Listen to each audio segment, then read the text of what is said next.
welcome to the Culture Cave. My name's Anthony, and that's Konrad. Hello! I paused again then, thinking, is there going to be another sting in the tail of this sentence? But I do like saying, say hi to the people. I like saying that, but at the same time, I didn't want to be tripping over the words. You know how it is, Konrad. You know how it is. Well, Konrad, how you been this week?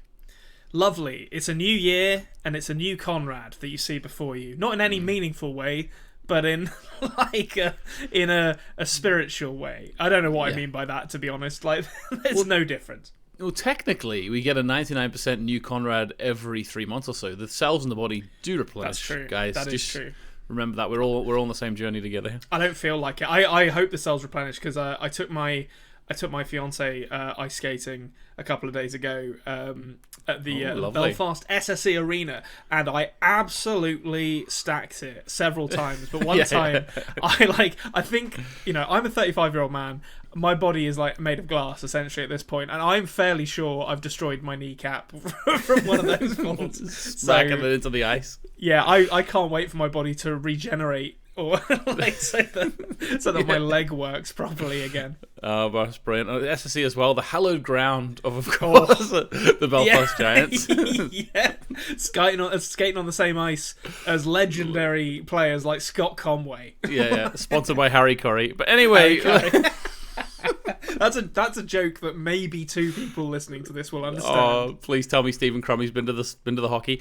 But anyway, as we move on through this show, it's hotting up. Konrad was very excited before we started this chat because he said lots of reveals starting to take place. Konrad. Yes, lots of stuff happening. A lot of Tova as well in this episode. Quite a lot of theories confirmed, both incorrect and correct. To be honest, like there was a few either side of that. And I'm always a fan of when Anton Lesser shows up. And we get a fair bit of him in this episode. Yeah, he has a bit more. And could you tell that some of his things he said this episode were quotes in the trailer as well? You could just it was trailer fodder. Some of the stuff he said in this episode. Yeah. Like I'm like 99% sure. I mean, we'll get to it when we get to it. But the bit where like the crystal dissolves in his hand, I was like, that's got to have been in a trailer at some point, surely. like that's an oh shit moment if ever I've seen one. That does look like a trailer moment. Okay, so first of all, Konrad's got his pre-thoughts, which we will listen to right about now. Hello there, Konrad here once again, back after Christmas, still very cold, still wearing a dressing gown indoors over his day clothes. So yeah, sorry about that. That's going to carry on until Northern Ireland gets a bit warmer. So 1899. I haven't watched this show in 2 weeks because of Christmas and stuff. So I'm coming to this like having had a little bit of a break. I know this episode is called The Pyramid. So I think I guessed in the last episode that the pyramids are intrinsic to the simulation theory that I have, because there's some kind of like alien technology in them that allowed humanity to advance to the point of running a simulation of that level, because as we all know, aliens build pyramids all the time for some reason. It's never been explained, but that seems like the kind of thing that they'd get up to, or they definitely get up to in real life, and it seems like the kind of thing that they'd get up to in 1899 as well. I think also in this episode we're going to get more Anton Lesser's Bond villain lair, complete with his bad guys in boiler suits / Star Trek, but I think it's equal parts of both, and probably more of Mora running things but not actually knowing it, and Daniel and the boy desperately trying to remind her without like just coming out and saying it, because presumably that would cause some kind of catastrophic like failure in the simulation or something along those lines. But yeah, so can't wait to get back to 1899. Hope you all had a good Christmas and New Year. Let's get into it. Hey you. Yeah. You. Do you like 1899? Well, as well as these breakdown videos, we also do theories, unanswered questions, and plenty more. Subscribe so you don't miss it. The episode opens with Tova in a dream. In a very dark-like forest. We've talked about it before. Ada is there, and saying, "Come and get me." Whenever she goes to get, Tova goes to get Ada, a man in a hat turns around and says, "Found you." Yeah. A lot of spooks in this episode. A lot of spooky stuff. Some jump scares as well. One or two that actually got me, to be honest, which is, someone who watches quite a lot of horror. I mean, I will readily admit I'm a bit of a coward when it comes to scary stuff. Big time. As much as I love watching it. But yeah, like a couple of very atmospheric moments in this. And this is one, this not the first time someone has been running through a creepy forest to the sound of children's voices. That's kind right. of eerily playing in the ambient background noise. And yeah, this time it was Tova and looking for Ada. And I've speculated before that I thought Tova was the victim of some kind of abuse that led to her pregnancy, maybe multiple times, potentially leading to Ada's birth. I'm less confident on the Ada side of things after seeing this episode, but at this point in this episode, I was like, well, this man seems like a prime suspect immediately. Like this guy's up to no good. Was my initial thinking. Which is interesting to me because I always think to myself, like, is this guy going to come back at some point in the show, like later on, to be a bigger role? Because like, imagine your only role was to be like this guy in this like flashback attack. It's pretty weird. This is the Fran special. So in the next Barenbode or Jancha show, this guy will have a much bigger role and be like a much more complicated character. But in this one, he's just bastard landlord. Is this guy's character? Well, a little bit more than that as well, which we'll talk about later. Yeah. Or we'll sort of we'll talk about in respectful terms. So where is the boy? Tova wakes up. Yep. And then she immediately goes on the sort of the line of thinking that her mother even had, and saying, "Where's the boy?" Saying her mother was right. What did you think about that little turn? Well, as you take a sip of coffee there. Sorry, yeah. Yeah, I guess I didn't really sort of interrogate why she'd had that change. It's more, I guess it's because it's the dream that she's had is invoking trauma, as it is for pretty much everyone, now that I think about it, who's had these quote unquote dreams, or memories. Flashback attacks, I call them. Maybe it's just like a sort of panic, like she just wants to get off this boat as quickly as possible, and she doesn't want to relive that trauma anymore. So her natural reaction is to clutch at the most obvious solution to it, even if that solution makes no sense, which in this case is her mum being like, well, obviously it's the boy's fault, like that he's the one who's doing all of this somehow. So maybe that's it. But I think one of the themes of this show seems to be how people respond to trauma. I think that's a big part of it, and I think that's borne out in the characters that we've seen so far. So Ling Yi, Jerome, who else have we seen? Tova, and I'm missing someone. Or Andreas as well. Seen Andreas Peachman, his backstory. Oh yeah, of course, Ike. Ike's backstory as well. So lots of people killing, or obviously lots of death, but there's also like lots of like Ling Yi, Tova. Also, we got the hint that also Ramiro and Angel were involved in that. So there's a lot of people whose like literally backstory is just that they killed someone and now they're running away. Yeah, there's a lot of murderers on this ship, as it turns out, which is, I wouldn't want to be stuck at sea with this crew of people. Let's just put it that way. No, definitely not. Last episode, you said that you were expecting episode 5 to be a little bit like, like the batten down the hatches episode. How did you call it again? I can't remember. Like a stage play. Like, it all takes place in like one environment, and it could work on stage because it's all about the characters and their interactions. Yeah, it's like there's an episode of Game of Thrones season 8 like that, where like they're all just sort of waiting for the war to begin. I think the first half of this episode, although they're not in the same room, the pace went way down. And they're just like, they split up and they were walking around the boat, and then Ramiro and Anka were in the engine room and stuff. Like there was actually not a whole episode of it, but there was about 10 to 15 minutes, or 20 minutes even, of that sort of batten down the hatches, slow down the pace aspect. I think which you were expecting last episode. Would you agree with that? Yeah, I think there's definitely something to that. I think that they definitely, like, Ike sends them off into their groups to be like, this is the Search for Survivors group. This is the Watch the Telegram group, or telegraph. I don't know what you call that machine. The beep beep beep beep beep beep beep. That one. Like Morse machine, I call it. Okay, sure, Morse machine, and one group has to like manage the fuel consumption and sort out the engine room, and then within those groups, you don't have a lot of action really. Like there's a couple of bits and pieces, but for the most part, it's these characters are going to talk to each other and basically just be a vehicle for atmosphere. Like particularly the Search for Survivors group.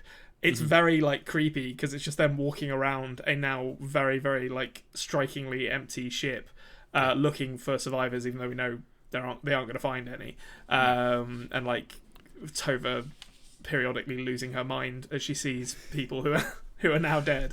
Yeah, it's her turn. It's really nice of the like some of these flashback attacks or whatever's causing these to have them go one at a time, because as an audience, it would have been really confusing if you were just like having to watch them all the flashbacks like in a mixed jumbled order. Really nice of them to do it in a linear fashion for us. But so the pyramid is the name of the episode. We do get the shot of the big black pyramid at the end. We also get Anton Lesser later asking for the pyramid. We assume that's the boy's pyramid because that's what he's talking about, the boy at the time. Next up, we get a Mora and Ike scene. Sort of maybe they're just questioning each other here. So a charged moment between them, I'm gonna say. Yeah, exactly. And like Mora wants to know, like, why didn't you tell him about my father? Ike throws straight back again. Well, why didn't you tell him that I was the captain of the Prometheus? So they both realize that actually they've both got secrets and they're both not betraying each other. There's a bit of loyalty between them at this point. There's some trust. And then she also thanks him for not thinking that she's crazy, which comes back a couple of times actually in this. And then they share a moment, as you say, a charged moment at the end of this. Yeah. Which any ideas about that charge moment? I think it's just it's like romantic interest. I would assume, you know, it's them. Well, I've said it before. It's kind of similar to Ling Yi and Oleg. You know, they're like people who are like lost at sea, basically, to continue the metaphor, and they're sort of clinging to each other for any kind of any kind of refuge in the storm. I actually do think this isn't really based on anything, but based on where Mora's relationship with Ike and Daniel goes in this episode, I think we're probably going to find out about Ike that he was maybe more responsible for the deaths of his daughters than we've been led to believe, just because I think that would be a fun twist in the narrative to have like Daniel. There you go. To have Daniel, who is her husband, watch as she falls in love with a man that he knows to be a lot more morally complicated than he's been made out to be thus far. Not to say he's been portrayed as a saint thus far, but I think there may be more to Ike's backstory than we've seen as of yet. Yeah, actually, and something I wanted to ask you about, like we're late in the season now, so I don't mind throwing these sort of questions out to you, sort of just tease the little theory brain here. So when I was watching this, and I started putting things together similar to you, thinking to myself, okay, obviously something's not going right here. I think at this point in the show, I maybe even used the word simulation myself. I mean, everyone's going to find out because I am going to put my initial thoughts up on the channel after we finish this. So just look out for that, because I did actually record them. But basically, Konrad, I started thinking to myself, well, if this is some sort of simulation, right? Then does that mean that the relationships between everyone on the boat might actually be different than they are being played out in this simulation? So, for example, this moment between Ike and Mora, I thought to myself, I was always thinking, like, is that a hint to what a true relationship might be in sort of a different time, a different place? You know what I mean? What, so as in they had a similar relationship to this, or they've have a different relationship, but they do have a relationship like outside of the simulation? Yeah, well, obviously the first time I watched this, I hadn't actually seen the end of this episode yet, so I didn't know the reveal of Daniel being Mora's husband. But I was thinking as soon as I saw that, oh my god, are they together outside of this thing? You know what I mean?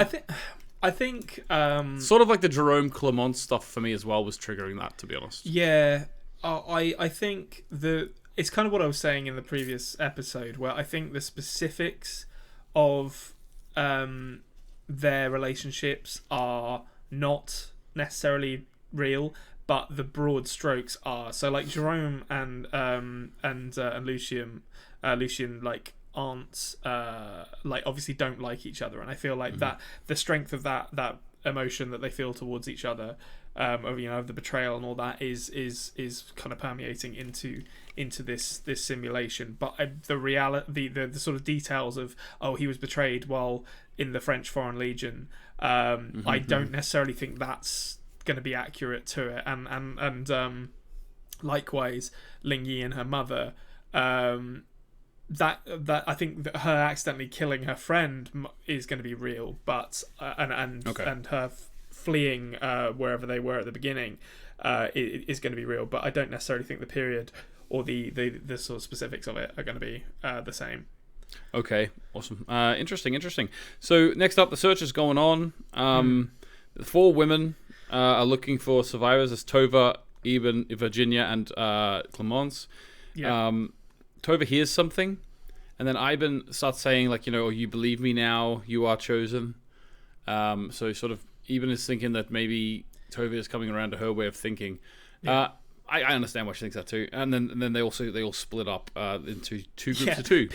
People keep splitting, like, for an episode that is like the most kind of horror-ish of the show thus far, it really does, and I think this is deliberate, it really does kind of lean into horror tropes where everyone keeps on going off alone in this episode, and I constantly was thinking, this person's not going to come back from this, like something bad is going to happen to them. As it turns out, it's just Mrs. Wilson who does something stupid that probably won't come back from this.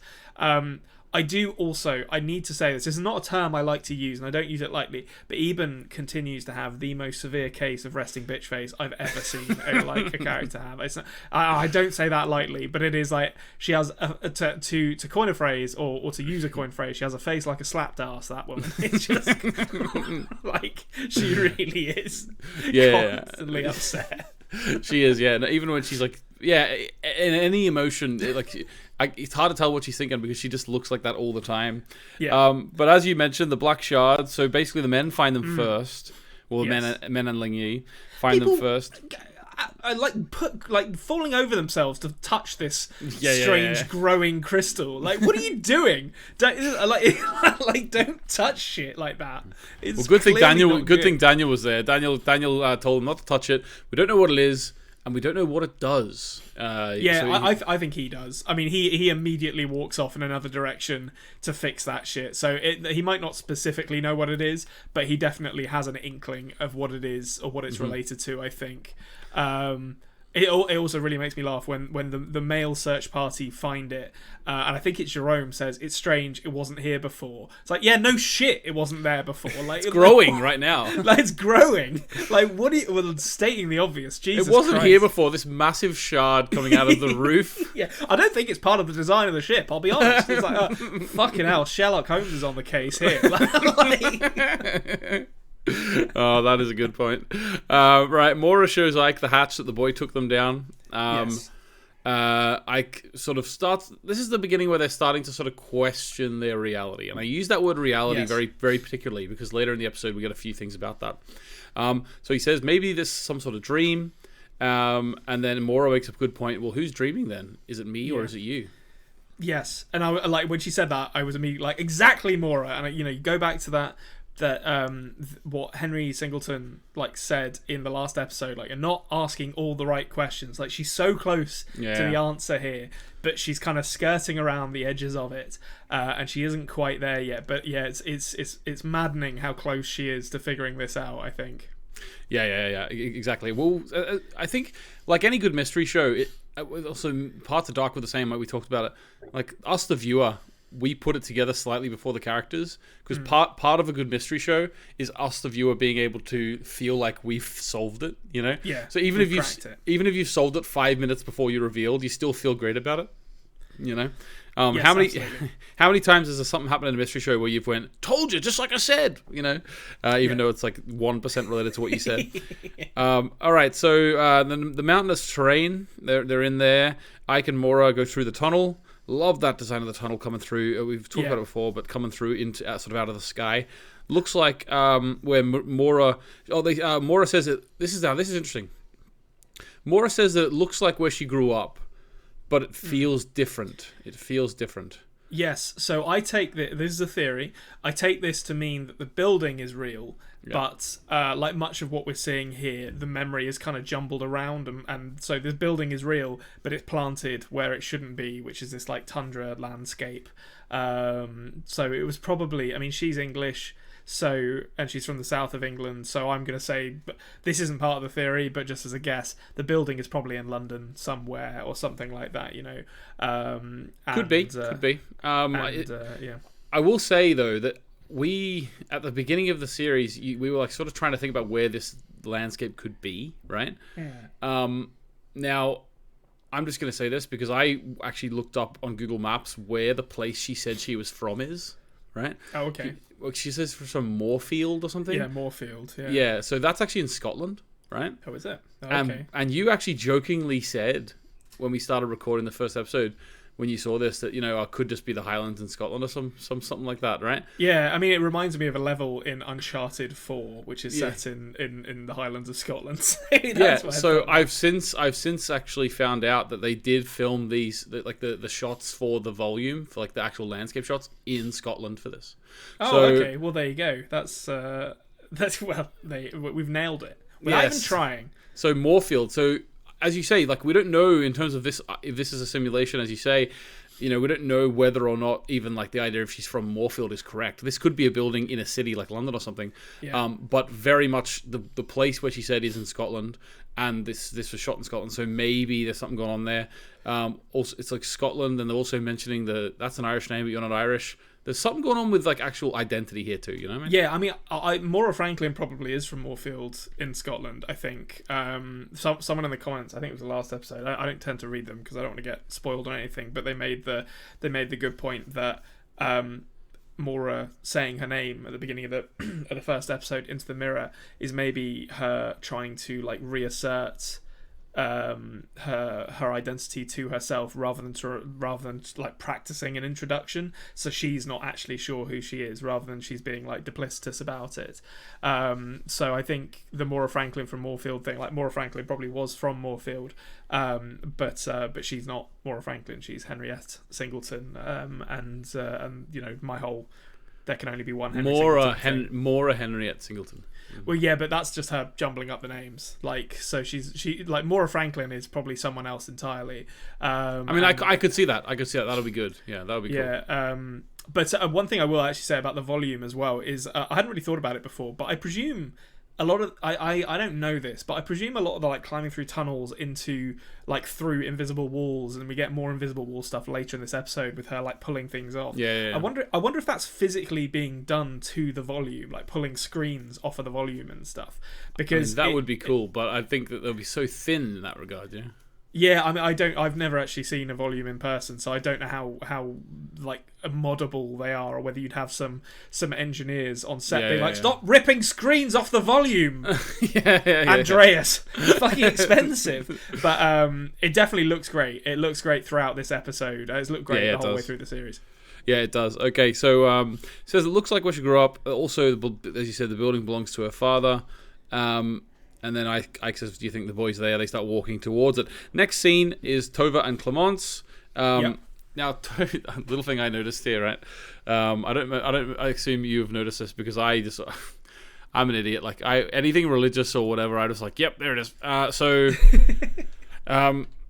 She asked when she's due, and she's due in 2 months. Now the date around when this ship is right now is around the 25th of October, right? Okay, I see where you're going with this. So 2 months' time is actually Christmas, and therefore, even going on about how this is like Christ's baby or whatever, God's bestowed this baby upon you, it's like, is there something going on here? Is this baby the savior? What do you think?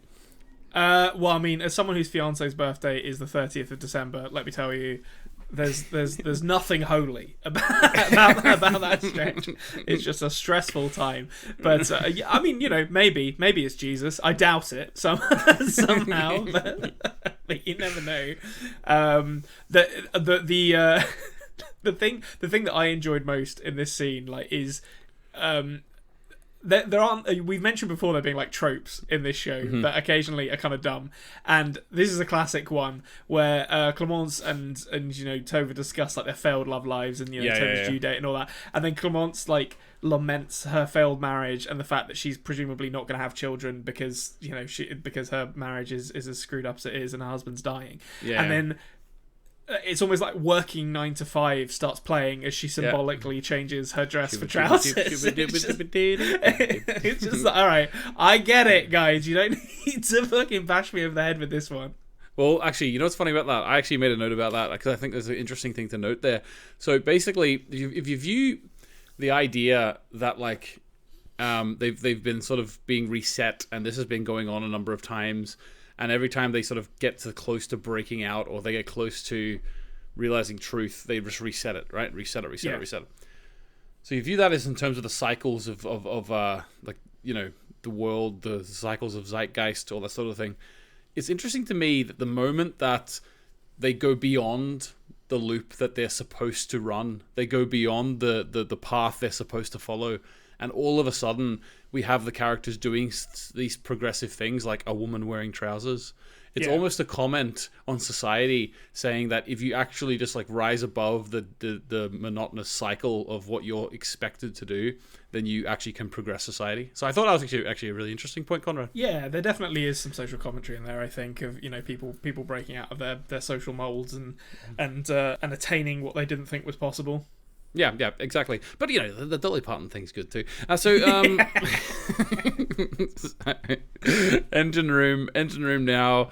We had Chekhov's coal bunker room earlier, and they go up. They go up there to get the coal ready. Immediately is like I'll go up there and sort the coal out, and I was like, Oleg's not coming back. Everyone keeps going off on their own in this, and he's going to get got by something. And as it turns out, it was Ling Yi that got him. And in a way, I hadn't anticipated, to be honest.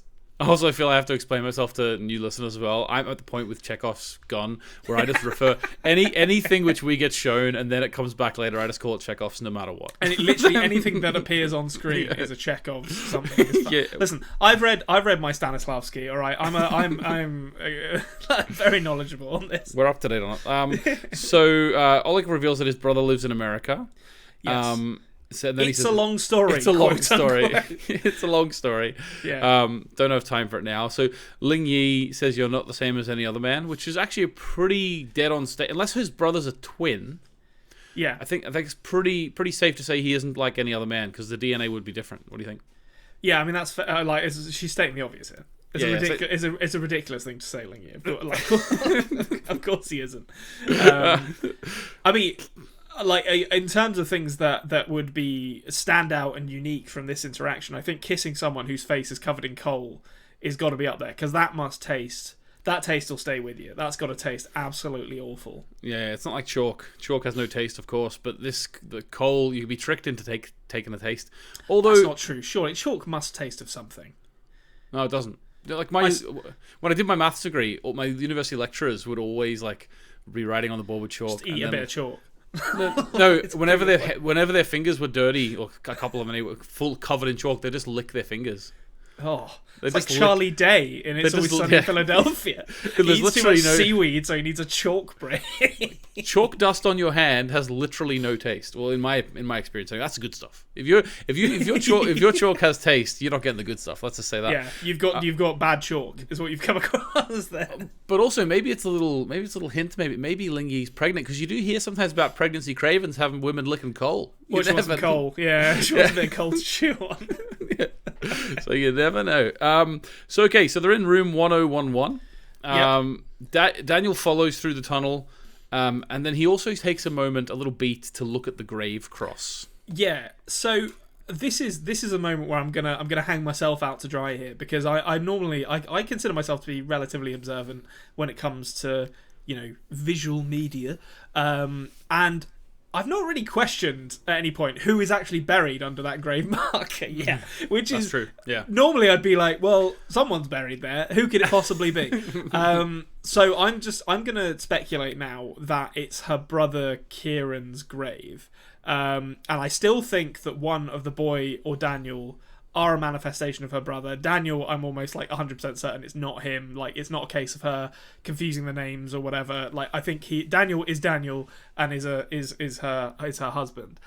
So I think the boy is probably a manifestation of her memories of her brother, but I think in real life he died, which would make why he's so much less verbose, I guess, than all the other people aboard this ship make a bit more sense, because he's kind of he's not acting of his own volition. He's like just her memories of her brother, who probably died when he was, I don't know how old the boy is, like 8 years old or something, brought to life by the simulation that's being run by her own mind. Okay, interesting. Ike and Maura in the mental hospital now. They do mention it's a mental hospital. It actually says mental health on the door as well. It does, as she's walking in. Father built... Now, this was interesting. Her father built it in the memory of her mother. Now, let's just first picture Anton Lesser building this building. Can we just do that for a second? Yeah. Like, brick by brick by brick. Like, what the hell? Surely they mean he paid for it to be built. I think that's probably what they do mean, to be honest. I don't think he doesn't strike me as the kind of man to get his hands dirty, unless it's handling obsidian crystals, which he does do later in this episode. Definitely not the centre of London. Like, no, I guess absolutely not. You said it's probably the centre of London. So like randomly on commuters just watching this one man building this building. Yeah. Okay, so they say that built it for the mother. The mother has she forgot herself. He wanted to learn how the brain worked to try and see if he could repair the damage. Yes. So Maura doesn't remember much else about this, to be honest with you. They go into the big room, which is like sort of like the torture chamber with where we've seen her getting injected before. Yes. They open the windows and they see the ship's hull, and then they rip the wall off and there's more hull.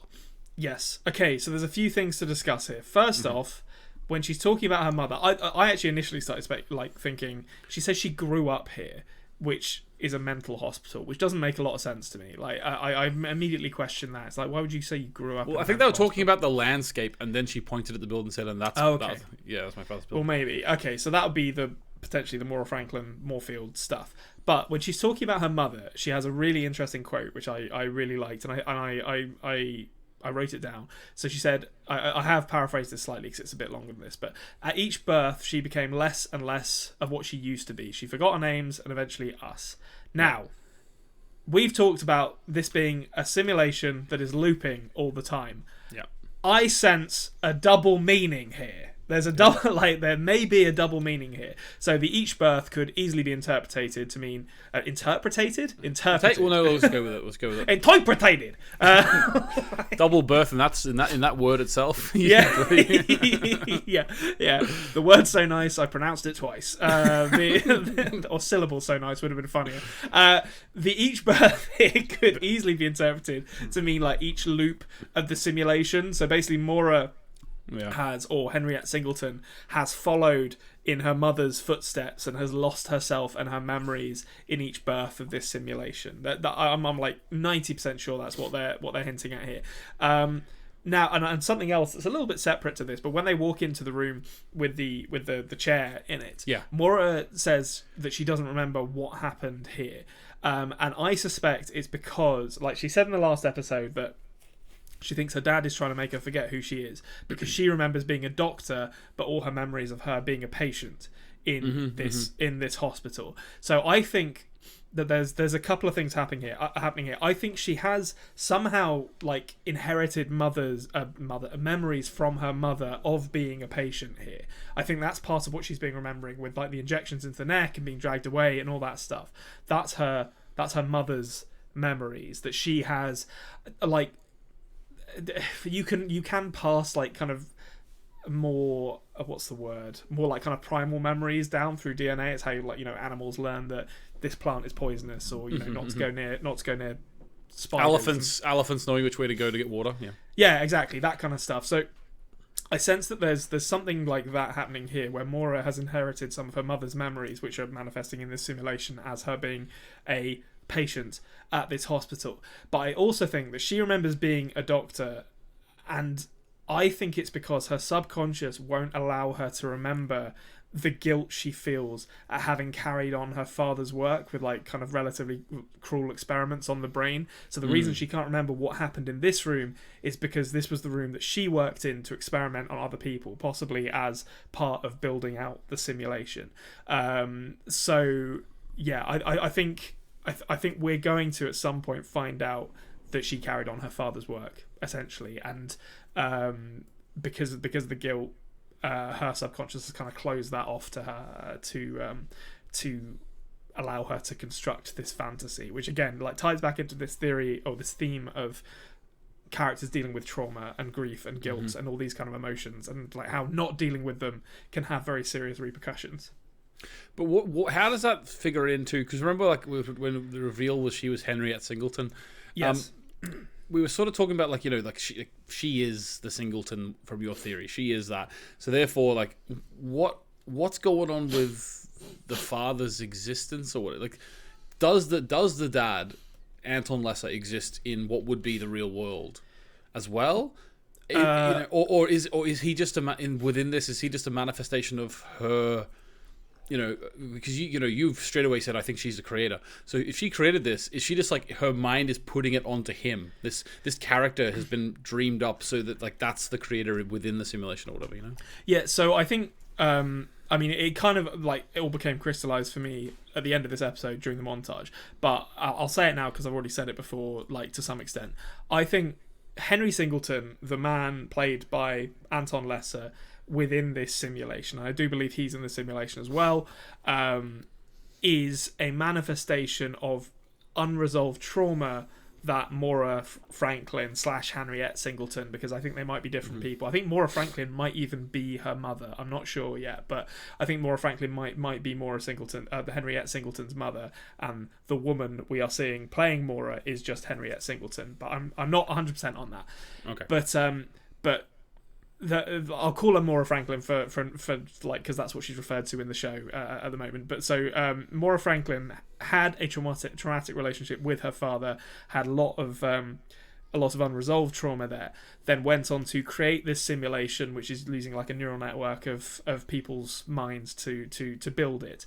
And as part of that, their memories go into creating the simulation. And what has happened is Anton Lesser, Henry Singleton, has manifested as an antagonist within the simulation because of her unresolved trauma. So, like the neural network has basically tapped into all of these emotions that Maura has and built an antagonist who's working against her within this simulation. So he was a real guy at some point. He's probably long dead, but within this simulation, he still exists and is still working against her. Okay. So he's living in her head rent-free, so to speak. Yeah. Oh, I don't know if it's rent-free. He might be paying rent on his space plateau, wherever it is. The fucking like it's walking where is around. that? Like what is? I don't know. I don't know where that is. It doesn't look like Earth. That's all I'm gonna say. Right. Okay. So Anchor and Ramiro now. They're in the little sort of the what do you call it? The bridge. The brig. The bridge. Sure. The bridge. The bridge. Can I just say I love the this brig. double act. The brig is definitely something different. No. Yeah. Okay. Yes, I love this double act too. Like they can't understand a word each other's saying, but they can feel it. Conrad. They can feel the emotion. That's what matters. Yeah. And there's a lovely bit of symbolism here. You've got your fake priest and one who has lost his faith. Like there's a lot of there's a lot of irony there. And Anchor hasn't had a lot to do really in this show. But there's a lovely little bit of character work for him here. Just colouring in at the edges, shading in the characters, letting us get to know them. Yeah, it's interesting as well. Anchor was one of the characters I was looking forward to in this show because the actor is in a show called Equinox, a Danish show. Okay. And he's like, really interesting character in that, and I think he does a really good performance in it. But then when this came out, it takes a long time for Anchor to get going, to be honest with you. It's almost like he's an anchor. But anyway, so there's one thing I want to say here. So the beginning of this emotional scene, we have Ramiro apologizing to Anchor. It's weird to say apologizing, but it's literally what he does. He says, sorry about your son. We never think about that, actually. When someone says sorry about your son, they're literally apologizing for it. The word. Yeah. Anyway. So sorry about your son. Now, I want to say this. Lovely of Ramiro to say it. Well done. He's trying to sort of make Anchor feel better. What about Ada? is what I want to say, because she literally died, mate, what, 2 days ago? It's old news. Old news, that one. You know how people were in like Victorian times. They'd be like, we had 10 children, only 3 of them survived childhood, but you know. These things happen. We've done our bit. Okay, so we get the whole emotional scene, which we don't have to go through blow by blow, but basically we get a moment of Anchor saying, not even sure if he believes it. He wanted to do it like to sort of for his wife. And then he says he was a farmer for generations. And he says it's all a lie. He doesn't even believe in God, potentially. And then Ramiro just acts like a priest and says he's forgiven or whatever he says. Yeah, he forgives him. Like, which is, it's a nice gesture by Ramiro. And Ramiro, like, it's just a fun little double act, this scene. Like, and the scenes where we return to them as well. I will also say as well, Connor storms off like the shit he is in this scene. Like, immediately, like he's such a bastard, that character. I've got no time for it. Yeah. Part of me thinks like, he's. I know, like, obviously we find out who he's working with and stuff. But I'm just like, how much. He seems like too much of a bastard to just be like a henchman for Henry Singleton. Oh, I think he's the Boris Grushenko to Anton Lesser's Alec Trevelyan in this. Like, he's just Alan Cumming going around being a twat is what his role is in this show. I think. Yeah, it's brilliant. Okay, so we have then a bit more of the search party.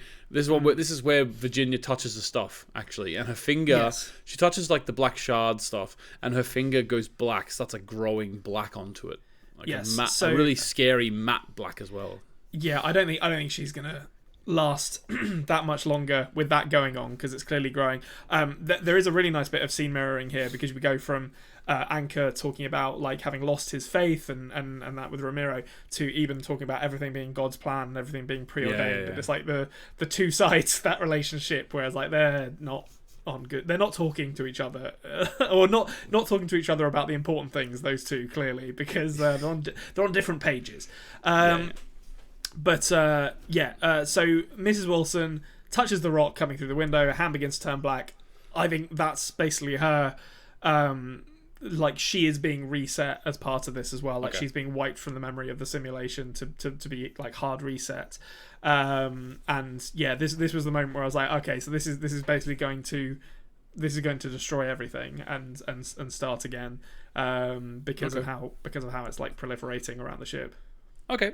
When I was watching it, I think I was on the same wavelength as you about this black shard stuff, but instead of it actually being like a thing that pops in to reset, I actually was viewing it as almost like a corruption that was happening. It could be that actually as well, but I think because my theory last week, it was like, oh, this is like alien technology, like, it's what the pyramids are built out of. Yeah. It certainly looks like the same material the pyramids are built out of. That this was a representation of the like fundamental nature of that technology, like what. Yeah. So you're kind of seeing like the roots of the simulation coming in and pulling everything apart. But it could also be a corruption, because it's definitely not supposed to do this. Yeah. Okay. Cool.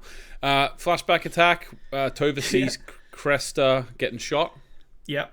Just a little moment of it here. Yeah, what was your theory about that? So my theory was that he got into some, romantic tryst with a rich guy, and that's why his relationship with Angel was so poignant for him, because it was like, it was going to happen to him again, and it's not really true. Like, I mean, there was elements of it. The son of the landlord, would that not count as the rich guy? I mean, listen, I've marked it as wrong. When we come to the Theory Matrix scoring, I'm happy to have that debate if I need the points. I got to be honest with you, though, Anthony, and I'm sure you'll appreciate this. This character, Landlord Bastard, whatever his name is, I could not move past the fact that he looks exactly like Marty McFly's great-great-granddad from Back to the Future 3. like, I couldn't get past it. I was like, this is... I can't remember the guy. Is it George? No, it's not George McFly. I can't remember what his character's name is. Seamus McFly. Seamus McFly. That's it. Yeah, I couldn't get past it. I was like, my God, this is just the same character. Well, you know what's funny about that is maybe then if we get like some sort of more modern-y thing where like they come out of whatever they're in and they're in a more modern area or more modern day, maybe we'll get that guy. Like we'll get like the Marty McFly version of him. Oh, I love it. Yeah, there's a He wakes up and Power of Love starts playing. It's like this 50-year-old man like skateboarding. I'd be there for it. I would be there for it. Make it happen. What I might actually do then is I might just let's just talk about the Tova stuff overall then as well now. Okay. So Tova Tova has another flashback attack a few minutes later, and basically, it starts off by Cresta. She thinks it's Cresta. She's going to try and tap the shoulder off to see it's actually the Hat Man again. And he starts talking about truth, virtue, lies. Lies mean you have to be. It's a sin. Lie is a sin. One should be punished for your sins. And then we have. He says, "Your son stole something from me, and now he is lying." He says, "You touched my son and took his innocence." Now, yes, straight away, okay, I'm going to say this. I had an intake of breath. Cresta's not who we thought he was, right? Having said that, the year that we're talking about and the way it is, I think that Cresta had a relationship with his son, and he has viewed it as Cresta corrupting his son. Do you know what I mean? I don't think this is like child abuse. I think no. I mean, Cresta's supposed to be 18 maybe, and his son is, I don't know, maybe I don't know, probably similar age to be we have no reason to believe otherwise. I think the language he's using here is deliberately provocative and emotive, because this guy is speaking in hyperbole for what is probably a fairly innocuous romantic relationship between Cresta and this dude's son. And certainly, although if there was thoughts of a potential child abuse by Cresta, not having Cresta in the show at the minute is probably a way to soften the blow, because we haven't seen Cresta in a couple episodes now, and it's all of a sudden it's we thought I was mourning the death of this guy, and I was hang on, this throws a bit of grace. Yeah, let's take a step back from our Cresta fandom. No, I mean, I didn't certainly the way he words it, that I had that thought as well, but I think he is being hyperbolic and sanctimonious because he wants to then justify what he goes on to do to Tova. This was another theory I had, obviously, that her pregnancy was the result of abuse, which wasn't confirmed here, but I suspect it's kind of, you don't typically in any kind of media, you don't show someone who is pregnant and then show a flashback where they have sex or are abused without expecting audiences to connect the dots of the pregnancy to the sex. So now here's the thing, Konrad, though. If we at some point go outside of what you're calling is a simulation, right? And we find that if Tova is a real person or whatever, and she's not pregnant, then what happens to that theory? Because there was never actually a pregnancy. You know what I mean?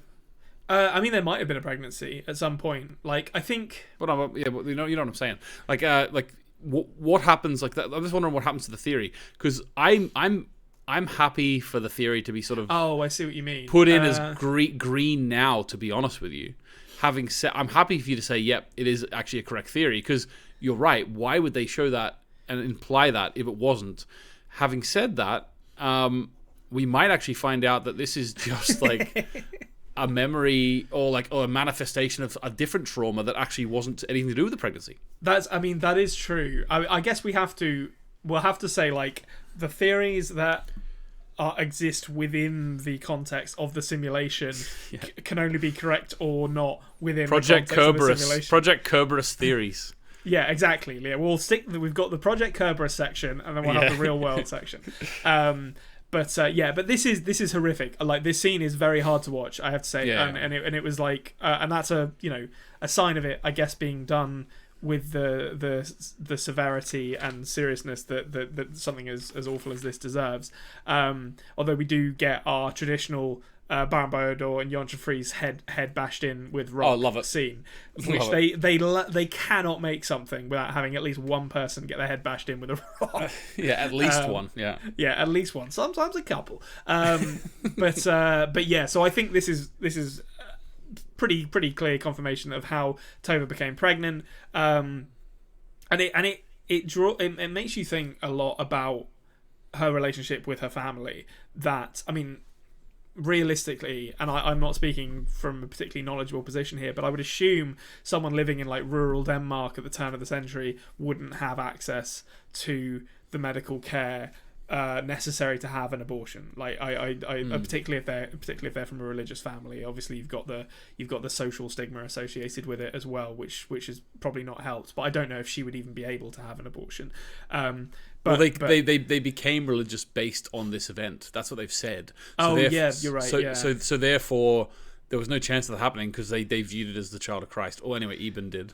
Yeah, but I mean that makes their relationship so like it just irrevocably fucked up. To be honest, that like you watch this happen to your, I don't know how old she is, teenage daughter or early 20s daughter, however old Tova is, and your response to it is to like deify the act and the result of the act, and just like basically just suppress all the trauma. Again, it's trauma that's not being dealt with. Suppress all of the trauma and all of the emotions that Tova will have as a result of this. Not to mention the guilt she potentially feels at having a hand in Cresta's injuring as well, even though she was trying to help him. Just all of that gets suppressed, and then comes out like this in these kind of like violent recreations within the simulation. And I think this is something that we're going to see more and more of, these people who haven't dealt with this trauma, and how this collection of people's angst and sadness and grief is creating just this nightmarish simulation, or the simulation that gets more and more nightmarish as it progresses. Yeah. Interesting point. I think the trauma aspect you're talking about is definitely something that I was feeling as we were moving through. But I agree with you. We did skip over one or two things between those two Tova flashback attacks. So we'll talk about, first of all, the first time Tova came out of the attack when she saw Cresta getting shot, she was pointing a gun at Clemence, and then Eben comes in and does what the USA should have done years ago and takes the gun away. Yeah, this person's insane. Maybe let's not let them have guns. That'd be a good idea, I think. Yeah. And so, well done to her. Well done to her after that. Yeah, exactly. Yeah, disarming Tova. It seems like it. Although I will say, actually, I was looking at her when she actually was pointing the gun at them. She didn't have a finger on the trigger, so it was excellent trigger discipline. Excellent trigger. But it's still probably best that she doesn't have a shotgun. Like I would say. So I think that. I think that's pretty much everything I had on the Tova stuff. I was going to mention the Connor gets in a cupboard. Yeah, the Connor cupboard scene. That seems important. Just gets in a cupboard and then seemingly teleports, which because he gets into the cupboard and then like the light comes around, like we saw when the boy was appearing in there. Yeah, and then he sort of whisked away to what we assume. That's how you exit this level. I suppose if your theory is correct that the whole thing is a simulation, we exit this level of the simulation because then he's going to see Henry Singleton. Yeah, which does beg the question: where did the boy come from? Because they're using the same means of transport. I guess it's not necessarily confirmed that that means of transportation always takes them to the same place, but. But yeah, I mean, Henry Singleton is aware of the boy, so it stands to reason that the boy has probably been quite close to Henry Singleton at various points. But yes, that seems important. I'll be interested to see what happens with that cupboard going forward. Yeah, the cupboard seems important. Also, just a tiny little thing before we move on past the flashback attacks then, was that I've done it again. Ike and Mora walking through the big old house. Mora tells Ike about the fact that the boy mentioned the creator, and then they also notice that her father's office door is no longer there. But when they knock the wall. It sounds a little hollow to me. I don't know. Yeah, I mean, it sounds like the hull of the ship again, like they're kind of banging on metal. Yeah. Yes, so I didn't write too much about that, to be honest. Like, this is all, a recreation, I think, inside Mora's head, which explains why bits of it are wrong. I will actually... One thing I did want to say about the Tova scene, when she comes back from that traumatic memory, she's like covered in... and Clemence like kind of grabs her. She's like covered in blood and is clearly still... She's bearing the physical... aspects of that, which presumably means that she was physically reliving the rape as well, which is horrific on its own. But I think this is a good example of why even if I'm right and this is all a simulation, why I'm not disinterested in what happens within it, because the experiences and the emotions of the characters within it are still very real. So and I feel like this is a really good reminder for people who might be like, well, nothing matters because it's all it's all a simulation. And it's good to have a very stark reminder that no, this is still real for these people. No, you make a good point there. Lucien says sorry to Jerome. Jerome doesn't really accept it. Let's be honest. And then Lucien, he says that Lucien got what he deserves, or gets what he needed, or whatever, or he got what he wanted. And then Lucien says, "Well, I didn't get what I wanted because I've got this thing in my head," basically alluding to the idea that he's a terminal condition. Yes. And then the engine starts working. So a little bit of character stuff between these two. We haven't really had a huge scene between them yet, Yeah, I mean, it's just I do wonder what's left for these two at this point, really. I mean, like, if I was like, armchair script writing and be like, well, Lucien has to like sacrifice himself to save Jerome or something like that. That would be like the class, because he's dying anyway. Which maybe will happen, but it feels like there isn't resolution there, but there also everything that is to be said between them has been said at this point. So I'm interested to see where it goes. Though it does feel like they've mined this relationship for all it's worth at this point, really. Okay, fair enough. Then the lights come on because the engine started. The lights come on. They start moving. Ramiro and Anka. Ramiro gives him a big kiss first of all. Classic. Yeah, Ramiro gives him a big kiss, which Anka isn't thrilled about, but whatever. Like it's time for celebration. He gives him a kiss.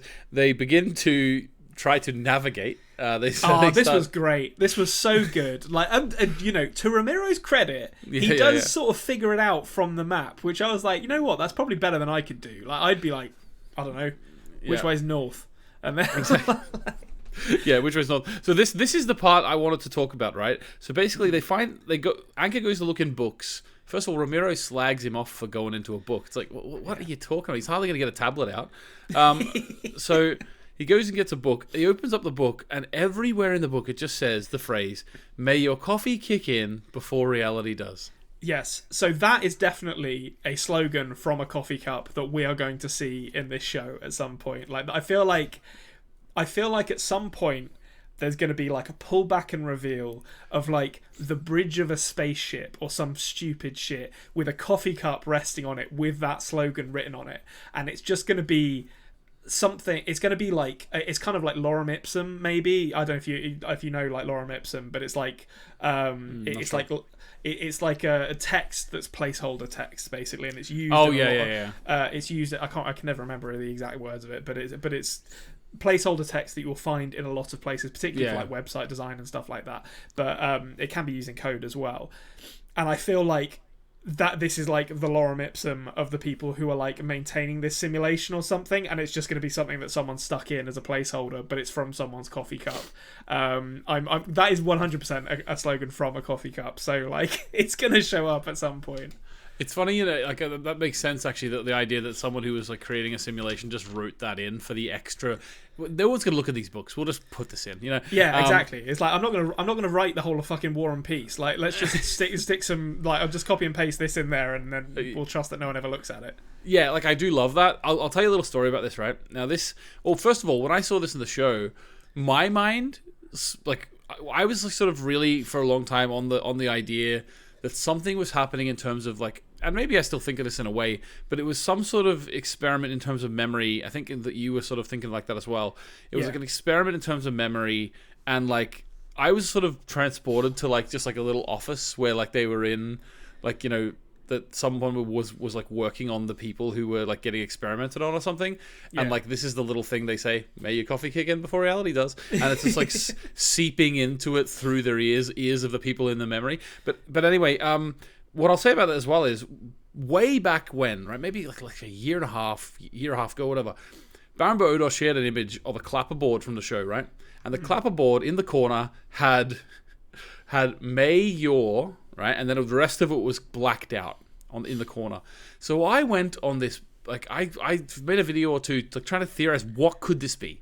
This is going to be the saying of the show, right? So I was like, this has to be the saying of the show. So I was like trying to look up like proverbs and everything, and I didn't know what it was going to be. I really couldn't figure it out. I literally even got to the point where I was going and trying to fit like you could see like the tiny bits at the top of letters, and I was trying to fit the fonts in.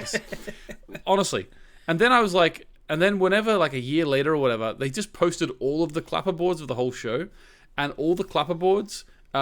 And this one was shown without the black squares this time, and it said, "May your coffee kick in before reality does." That's on great. the clapperboard. And I said to myself, I made a video then say that this is the first reveal we've had about 1899, and I was like, well, that's like I've been duped here, because I thought this was going to be important. I thought this was going to actually be important, and then I thought like they just like were just like joking around on the set, being like, "May coffee kick in before reality does." Reality being how much work we have to do on this show. You know what I mean? Yeah. And then so I just stopped thinking about it. And then when it popped up in the show, I was like, "Oh my god!" If I had actually thought that was real, someone owned that. Like, it wouldn't surprise me if someone owned a mug that said that. To be honest. But yeah, but if I had realized that this actually was going to be in the show when I saw "May your coffee kick in before reality does," I did predict some stuff correct from things, but 100% I would have been going down the idea that what we're experiencing is not reality, because the word reality has been mentioned. But I just thought it was funny that I thought I got like triple swerved there by them. But yeah, so we'll see what happens with that. It's a weird saying in the context of this show. You know what I mean? It is. Yeah. Can you imagine if someone was not onto the idea of like simulation or like experiment or whatever? Yeah, they're just like thinking like they didn't have regularly available coffee in 1899. So what does this mean? Yeah, it would be so weird. All right, okay, anyway, so now we get the big one. So Henry picks up a black shard. He's on his weird place. We don't know where it is. Yeah. Picks up a black shard. Now, the first thing I noticed was this black shard had no effect on him. Yes, he could touch it quite happily. We've 10 minutes ago, we saw someone touch it and then start getting infected. Yes, but...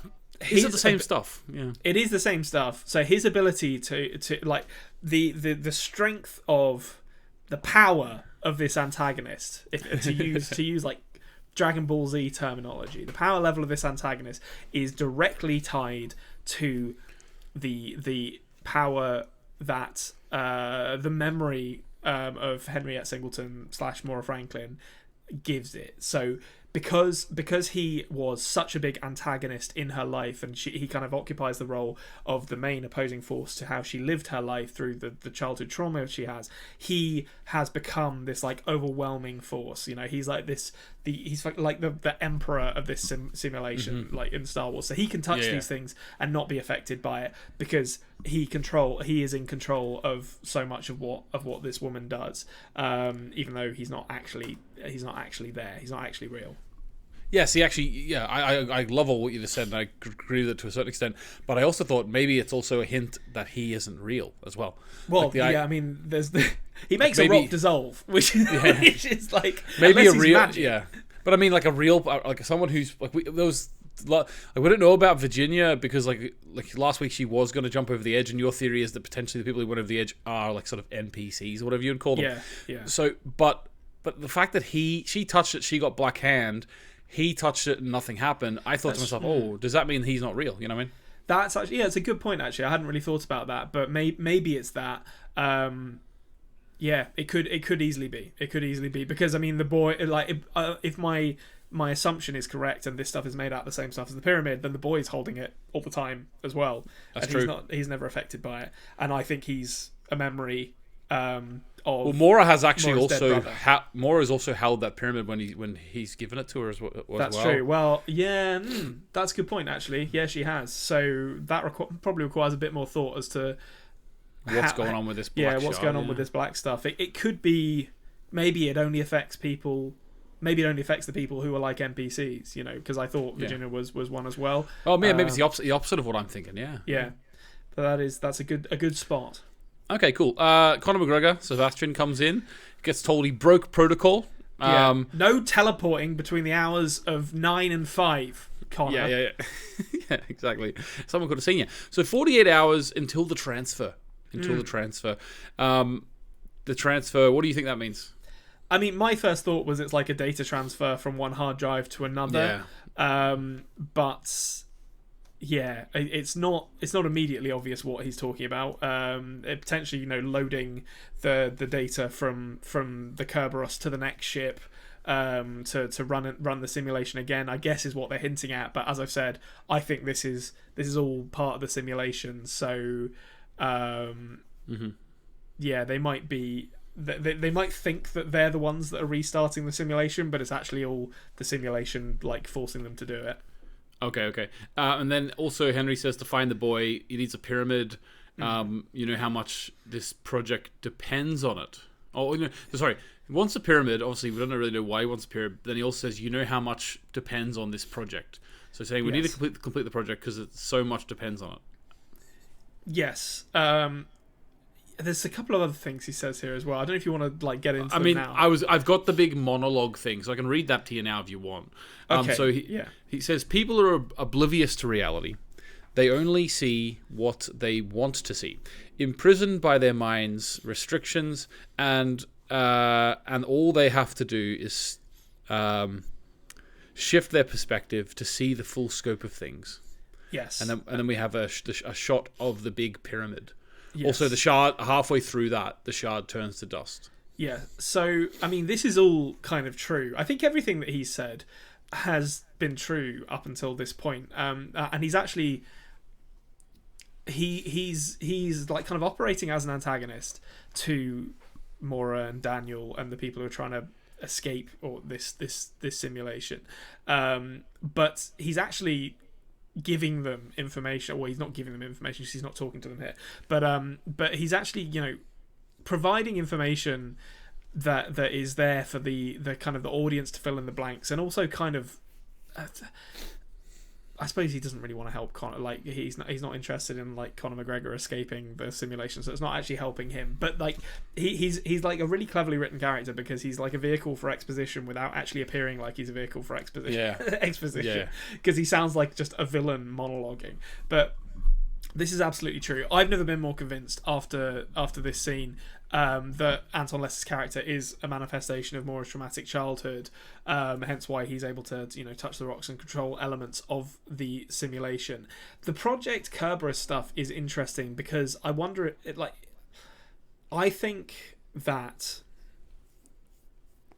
I wonder if it's a case that Mora's trauma to rhyme has manifested in such a way as to trap her in this simulation. So she created this neural network for whatever reason, because she had all these unresolved problems with her dad. He has now manifested as this antagonist in it, but the whole Project Kerberos thing is kind of wrapping around that simulation and obfuscating the way to end the simulation by like presenting it as like, oh, you have to find your dad and you have to stop him from doing whatever he's doing. In reality, she could stop it all herself if only she could like realize that. Wake up, like the perspective that she's looking at this from, and indeed the perspective that we're looking at this from by looking at Anton Lesser's character is still too shallow. There's still a whole other level to this that we're not thinking about yet. Yeah, okay. I hope so, because that would make a great show. Okay, so... yeah, but I do find Anton Lesser is very engaging, we'll say, in this show. It helps that he's like... It helps that the performance is great as well. Like, he's a really good character actor. He just sort of... He can chew the scenery in a way that I very much enjoy. Yeah, he's great. Okay, so Ike and Mora then are in the hospital. Shards are growing in the hospital too, interestingly. Yes. So then Daniel says, "Don't touch it." And then Mora says, "Are you working for my father?" And then then this is the point where he starts saying, like, "Do you not remember who I am?"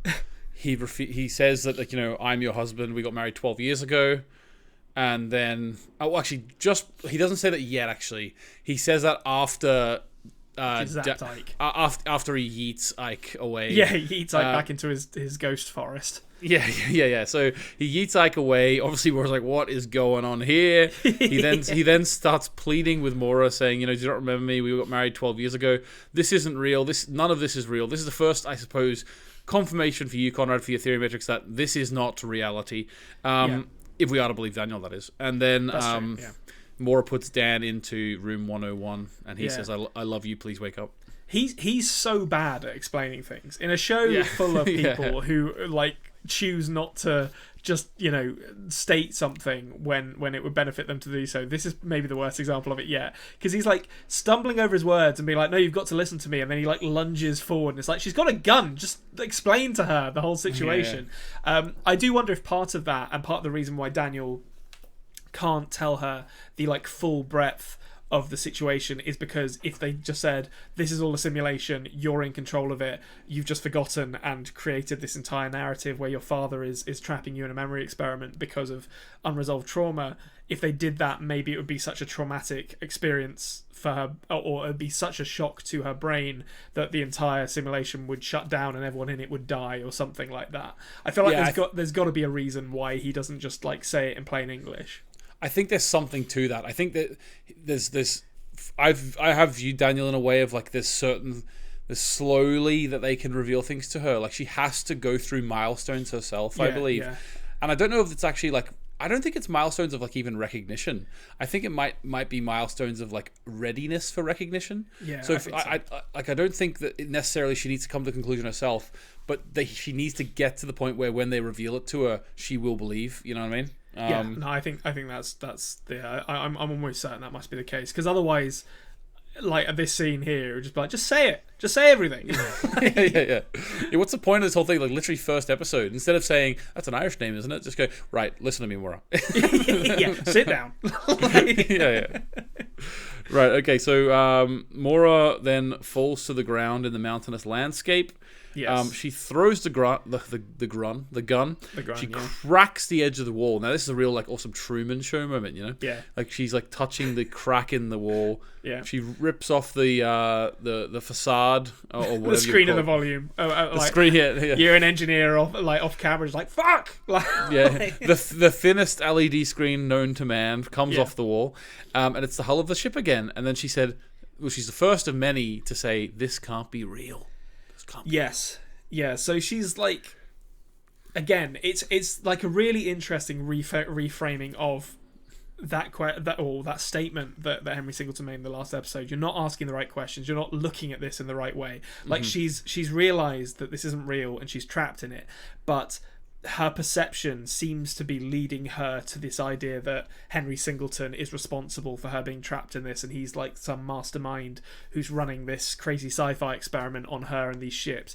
And it's looking beyond that she needs to do, but she's nowhere near it. Oh well, no, that's not true. She's kind of near it, but she's looking in completely the wrong direction at the moment. So I don't think we're gonna get this, like, I don't think she's going to get close to it until like the third season of this show, to be honest, with how she is at the moment.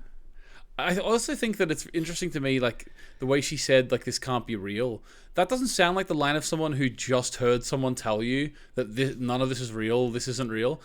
Like, just saying this can't be real, it's almost as if she didn't comprehend what Daniel said when he said that. You know what I mean? I think you're right. And like the way that Daniel was performed in that scene, like, first off, it's a great performance, as you can really see like the trauma and the sadness he feels seeing his wife this. We're starting to see Big Dan now. I absolutely love this character and actor in this show. As the season goes on, you'll see more. I love this man. Yeah, it's a really, really great scene. Like him and Anchor were the two characters in this. Where I was really surprised by some of the performances in this. Actually, like, I mean, they, not that they're bad normally, but those were great. But yeah, so I wonder if him being like telling her they were married 12 years ago is already like a bit of a Hail Mary. Like he's kind of like, I've got to tell you this because you're getting too close to making a mistake and everything resetting again. But as we've said like a minute ago, she's not actually in a position where she's like ready to understand what that means, because in her head she's like, I was never married, or like I'm fairly sure she said she was never married, right? Like she had a baby.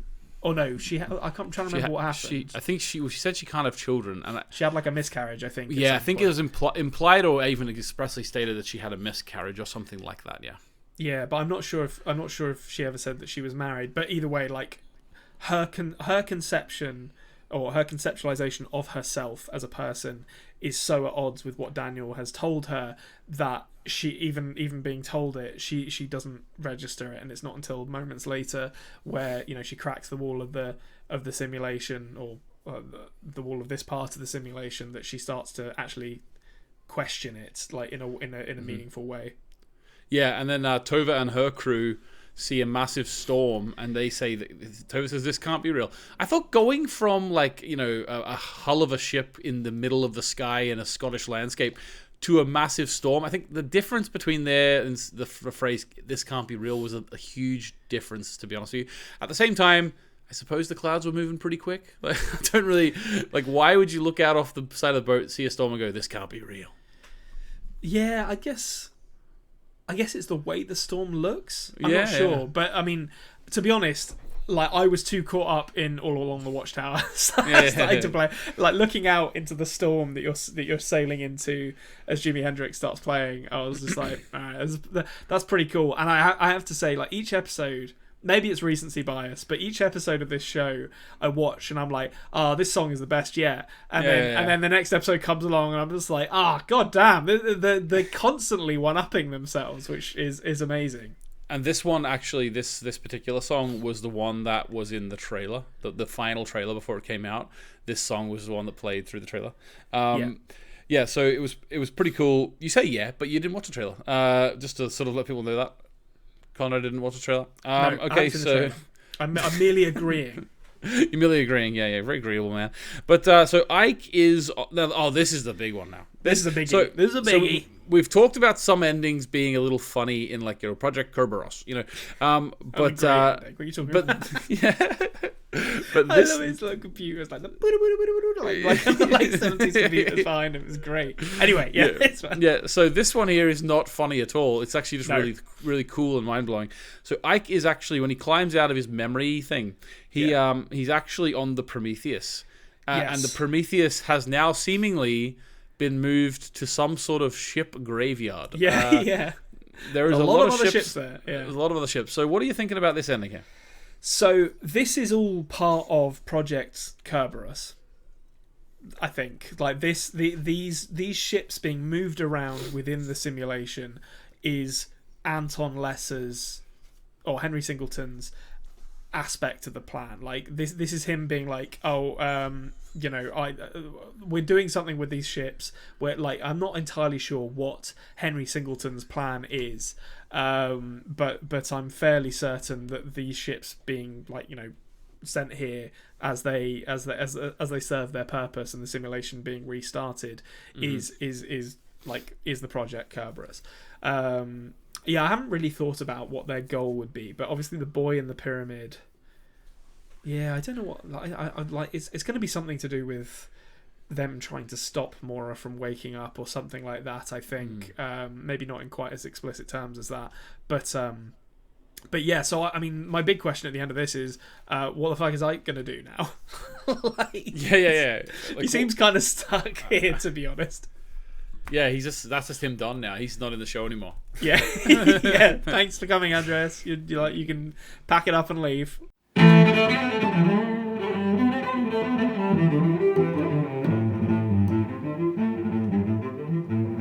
Okay, right. Here we go. So, the man in Tova's dream is the one who potentially raped her, leading to a pregnancy. So that was confirmed in this episode, I think. Well, more or less. I guess the pregnancy part isn't explicitly confirmed. The Institute building is a real memory of Mora's, but not where it currently sits in the simulation, the tundra landscape. Okay. So I was like, it's probably in London or something. The grave marker near the Institute building is Kieran's grave, so brothers. Mora doesn't remember what happened in the room with the chair because it was her who was experimenting there. This is a muddled memory and her subconscious won't let her remember something so traumatic. The spread of the black pyramid material is the simulation restarting and dumping everything from memory, etc. May your coffee kick in before reality is going to be written on someone's coffee cup in this. Anton Lesser's character is a manifestation of Mora's traumatic past that has emerged as an antagonist inside the simulation, controlled by her mind, hence why he is able to control aspects of it. So that's a pretty big one there. That's a very wordy theory. Yeah, but some great theories there, Konrad. I love as well your prediction about the coffee cup, because I spotted earlier when you were taking a sip of coffee, yours says, I run on coffee on it. So there you go. Yeah, this is what we're going to see. We're going to see a slightly overweight man looking very tired, like pull back and reveal of like somebody who looks like an engineer being like, I don't get paid enough for this, sipping from a coffee cup with, I hope the coffee kicks in before reality does, as he codes away this simulation. That's going to happen at some point, I'm sure of it. I mean, that would be absolutely fantastic. Right, without any further ado, let's get into Konrad's pre thoughts. Thank you. Hello, we're back at the end of the episode. My first time watching 1899 in a couple of weeks, and it is like an old jumper. Lovely to slip back on. First things first, hell yeah, Jimi Hendrix at the end of that episode. I'm sure I've talked about it in the main body of the episode with Anthony, but that was amazing. The ship graveyards and simulations within simulations and all sorts in this episode were fantastic. There's so much to, I guess, conceptualize is the word I would use there, or just think about. It's really compelling stuff. And speaking of compelling things, Anton Lesser's character Henry Singleton, I've started writing Henry Singleton 1 in my notes here, because to distinguish him from who I think Mora is, which is Henry Singleton 2, or really just Henry Singleton. We've talked about it before, I'm not going to get into it here, but Anton Lesser's character is such a compelling manifestation of Mora's unresolved trauma. I love seeing the stuff with him, because it's like it makes the sort of broader plot really interesting as well, but it's also this really interesting twist on Mora's own emotional state and how that's represented in the show. So that's great. I cannot wait for next week.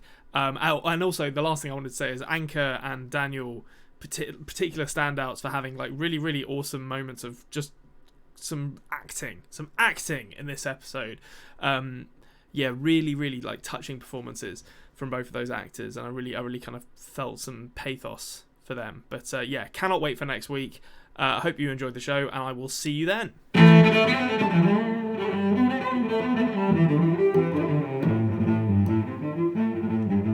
Well, there we go, Konrad. Episode 6 in the bag. We have 2 to go. So we are getting there. We're getting there now. I'm looking forward to seeing how you're getting on in terms of positive, negative Konrad Theory Matrix score. Yeah. At the minute, do you think it's going to be a positive or a negative at the end of this season? I think it's pretty close, to be honest. I mean, there's a lot of unresolved. Yeah, that's but going to be the way. A lot of them are wrong. I'm not going to lie to you. A lot of these are probably going to end up being wrong. Yeah, fair enough. Okay, well, there we go. Coming up soon enough on the channel anyway, we're going to have me explaining the end of Dark 3 years on. With a little short video you can show your friends.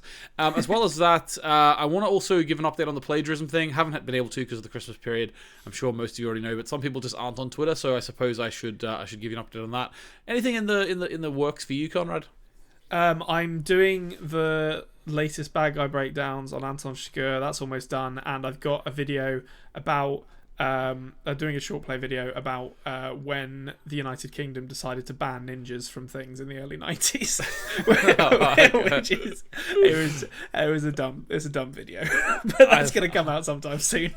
I love it. I absolutely love it. We need a bit of respite from the heavy discussion of 1899. Absolutely, yeah. We do all the this is the business end of the channel right here, and then I just go off and make random shit the rest of the time. And we love you for it, Konrad. Well, thank you very much for joining me, and we will catch you next week. Subscribe, like the video, all that stuff. Goodbye. Goodbye.